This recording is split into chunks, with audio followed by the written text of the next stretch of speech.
लोकसभा के चुनाव ख़त्म हो चुके हैं और उसके बाद अब इलेक्शन कमीशन के द्वारा जो है एक प्रेस कॉन्फ्रेंस के अंदर ये कहा गया है कि जम्मू कश्मीर के अंदर जो है वो असम्बली के चुनाव जो है वो जल्द करवाए जाएंगे। लेकिन अगर देखा जाए तो इसके अंदर दो चीज़ें जो हैं वो देखने को मिलती हैं। एक तो अमरनाथ यात्रा जो है वो इन्हीं महीनों के दौरान जो है वो होनी है, जिस तरह से ये कह रहे हैं कि सितंबर से पहले पहले जो है वो असम्बली के चुनाव यहाँ पे करवाए जाएंगे। और दूसरी बात ये कि जितनी भी नफरी जो सिक्योरिटी फोर्सेस यहाँ पे लाई गई थी उन सबको जो है वो वापस डिप्यूट कर दिया गया है उनके अपने अपने जो उनके स्टेशंस हैं वहाँ पे। अब बात ये उठती है कि आखिरकार क्या चुनाव असम्बली के होंगे जम्मू कश्मीर के अंदर या नहीं। बीते 5 साल हो चुके हैं यहाँ पे असम्बली के चुनाव नहीं हुए। अगर उससे पहले की बात करें तो 2018 में यहाँ पे सरकार टूटी थी और उसके बाद से जो है जम्मू कश्मीर के अंदर कोई भी सरकार जो है चुने हुए नुमाइंदे जो है वह यहाँ पे नहीं है। हाँ, हम ये कह सकते हैं कि यहाँ पे डीडीसी हैं, हम ये कह सकते हैं कि यहाँ पे सरपंचेस हैं, लेकिन उनका भी टर्नओवर ख़त्म होने वाला है। और आप जानते ही हैं डीडीसीज़ और इनके सरपंचेस का क्या सूरत हाल है। जब कोई अपनी फ़रियाद लेकिन लोगों के पास जाता है तो आगे से इनका क्या जवाब रहता है, क्या रवैया रहता है, वो आप अच्छे से जानते हैं। मेरे साथ इस समय सोशल एक्टिविस्ट बातचीत में मौजूद हैं प्रताप सिंह जम्वाल जी। हम इनसे बातचीत करते हैं। प्रताप जी, लोकसभा के चुनाव जो है वो तो हो गए, लेकिन असम्बली के चुनाव जिनके ऊपर गहरी नज़र है इस समय पूरे देश भर के अंदर, पूरी दुनिया की, इस समय जम्मू कश्मीर के ऊपर जो है उनकी नज़रें टिकी हुई हैं। हालांकि इस बार वोटर्स भी जो है बड़े अच्छे नंबर में जो है वो देखने को मिले, हाई परसेंटेज जो है वो देखने को मिली। तो क्या लगता है कि जिस तरह से ये जो ऐलान कर रहे हैं इलेक्शंस को लेके, तो क्या यहाँ पे इलेक्शंस जो है वो कंडक्ट करवाई जा सकती हैं? देखिए, पहली बात आपने जो कहा कि वोटर्स का नंबर बड़ा ज़्यादा देखने को मिला। मुझे बताइए, जब जिस राज्य में बेरोजगारी हो, जिस राज्य में मिलिटेंसी गतिविधियाँ बढ़ गई हों, जहाँ पे टूरिस्ट सुरक्षित नहीं हो, जहाँ पे मुझे लगता है कि ज़मीनें सुरक्षित नहीं हो लोगों की, जहाँ पे लोगों की नौकरियाँ सुरक्षित नहीं हो, जहाँ पे लोगों का भाईचारा सुरक्षित नहीं हो, और आप कहते हैं कि वहाँ पे नंबर बढ़ गया पोलिंग का। यार, क्या फ्रॉड और क्या झूठ परोसते हो आप।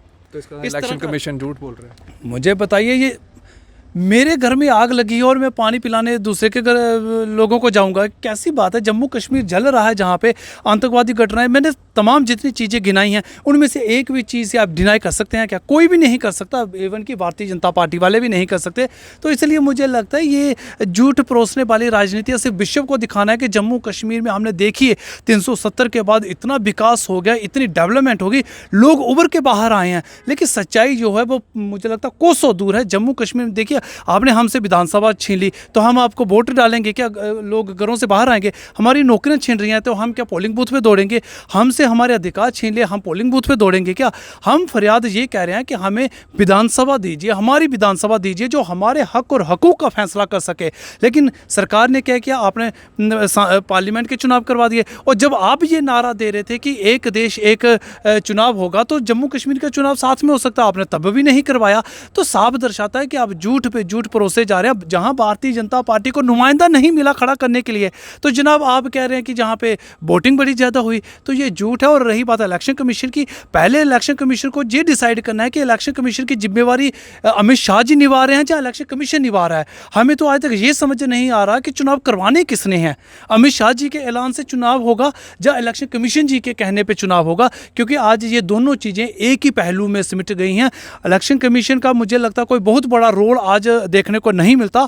कारण ये है कि इलेक्शन कमीशन वही चीज़ करेगा जो भारतीय जनता पार्टी का फरमान जारी होगा। और आए दिनों भारतीय जनता पार्टी के जिस तरह की स्टेटमेंट्स आ रही हैं, जहां पे तो जन्म नहीं अवतार हो चुके हैं, तो मुझे लगता है, और जहां पे इनके नेता ये कहते हैं कि आरएसएस से ज़्यादा तो भाजपा का संगठन हो चुका है, तो मुझे लगता है इस हालात में जम्मू कश्मीर में हम उम्मीद नहीं कर सकते कि हमें लोगों की चुनी हुई नुमाइंदगी मिलेगी।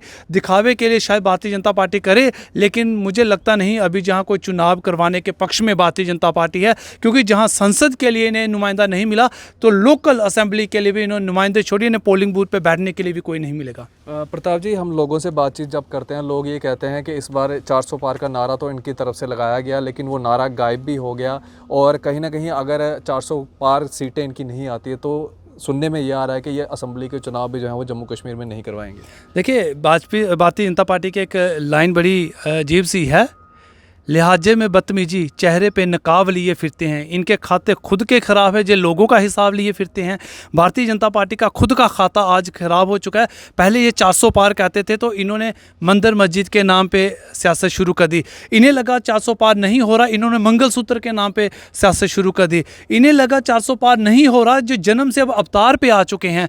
इन्हें लग रहा 400 पार नहीं हो रहा, कह रहे भाजपा का संगठन बहुत बड़ा हो चुका है। इन्हें लग रहा है कि 400 पार नहीं हो रहा, आज इन्होंने राम मंदिर जैसे मुद्दों को चुनावी अखाड़ा बना दिया। तो मुझे बताइए, जहाँ पे बेरोजगारी की बात करनी चाहिए थी, जहाँ पे रोजगार की बात करनी चाहिए थी, जहाँ पे देश की सुरक्षा की बात करनी चाहिए थी, जहाँ पे देश की अर्थव्यवस्था की बात करनी चाहिए थी, जहाँ पे देश को महंगाई दर बढ़ रही है उसकी बात करनी चाहिए, लेकिन आज जो मुद्दे हैं भटक चुके हैं। भारतीय जनता पार्टी सत्ता में रहते हुए भी आज इन्हें मंगलसूत्र की बात करनी पड़ रही है। आज इन्हें ये कहना पड़ रहा है कि अगर कांग्रेस आ जाती है, इंडिया गठबंधन आता है, तो मुसलमान आपकी संपत्ति हड़प लेंगे। तो इस तरह की मुझे लगता है जब बयानबाजी आती है धर्म के आधार पे, आपको पता है कि हिंदुस्तान में 70% के करीब हिंदू वोटर हैं, तो आप उन वोटरों को लुभाने के लिए मतलब इस तरह का माहौल बना रहे हैं कि उन्हें भी डरा रहे हैं। उसके ऊपर भी टिप्पणी की प्रधानमंत्री जी ने, कहा कि मेरे घर के आसपास सारे मुस्लिम कम्युनिटी के लोग रहते हैं, ईद मनाते हैं, वो हमारे घर पे दिवाली पे आते हैं। तो किस तरह से? देखिए, मैं कह रहा हूँ प्रधानमंत्री जी जहाँ रहते हैं वहाँ मुस्लिम रहते होंगे, हमें उससे कोई आपत्ति नहीं है। पूरे देश के अंदर भी मुसलमान रहते हैं, ईसाई रहते हैं, सिख रहते हैं। हम कह रहे हैं हमें उनसे आपत्ति नहीं। आपत्ति तो भाई आपको है ना, आप सत्ता में, आप कह रहे हैं कि मंगलसूत्र खतरे में है, आप कह रहे हैं कि ज़मीनें हड़प जाएंगी। हमने कब कहा? मुझे बताइए, भारतीय जनता पार्टी के अलावा कोई और राजनीतिक दल बताइए जिसने ये कहा हो। तो सत्ता में रहते हो आप कह रहे हैं, तो भाई साहब डर भी तो आप ही को है ना। तो मुझे लग रहा है शायद इनको डर होगा, इसलिए ये कह रहे हैं। तो आज देश ऐसे हालात में आ चुका है कि जहाँ पे मुझे लगता देश में भाईचारा पनपना चाहिए था, देश की अर्थव्यवस्था सुधरनी चाहिए थी, आज वो तमाम चीज़ें खत्म हो चुकी हैं। इसलिए देखिए इनका झूठ कैसे पकड़ा जाता है। प्रधानमंत्री कहते हैं कि विकसित भारत 2048 में होगा, और आप करोड़ों रुपया खर्च करें अभी विकसित भारत की रैलियों में। तो मुझे बताइए, आपको ये भी नहीं पता कि सच क्या है झूठ क्या है? जब आपको खुद पता है कि 48 में जाके भारत विकसित होगा, तो फिर करोड़ों रुपया आप अभी खर्च क्यों कर रहे हैं? तो बड़ी हैरानगी की बात है। आज 400 पार का नारा इनका फ्लॉप हो चुका है। आप देखिए पूरे देश के अंदर जिस तरह से जहाँ पे चुनाव होता गया वहाँ पे इनकी स्थिति आपके सामने। जम्मू कश्मीर से आपको मुझे का रिजल्ट मिल चुका है, जहाँ इनको नुमाइंदा नहीं मिला खड़ा करने के लिए। तो आप पूरे देश के हालात तो आप जान ही सकते हैं। आज भारतीय जनता पार्टी इस कगार पे पहुंच चुकी है कि मुझे लगता है इन्हें अपनी सरकार बनाना तो दूर है, इनके अपने पार्लियामेंट जो भेज रहे हैं जिन्हें इन्होंने दूसरी बार टिकट दिया, आज वो मुझे लगा जीत नहीं रही। और भारतीय जनता पार्टी के खेमे के अंदर आज कला युद्ध चला हुआ, गृह युद्ध छिड़ा हुआ है। आज आप देखिए, गुजरात से इन्होंने बड़े नेता को साइड किया, मध्य प्रदेश से साइड किया, इन्होंने मुरली मनोज जैसे नेता को आज इन्होंने कहाँ बिठा के रख दिया, अडवाणी जैसे नेता को इन्होंने किस तरह से दरकिनार किया। आज प्रधानमंत्री जी योगी जी को साइड करने पे लगे हुए हैं, जिसका कद बढ़ रहा है उसको साइड करने पे लगे। आज ये दो, मैं कह रहा हूँ ये इनकी वो गाड़ी है जिसके ड्राइवर मोदी साहब हैं, कंडक्टर अमित शाह जी हैं, लेकिन जिसमें सवारी कोई भी सवार नहीं है।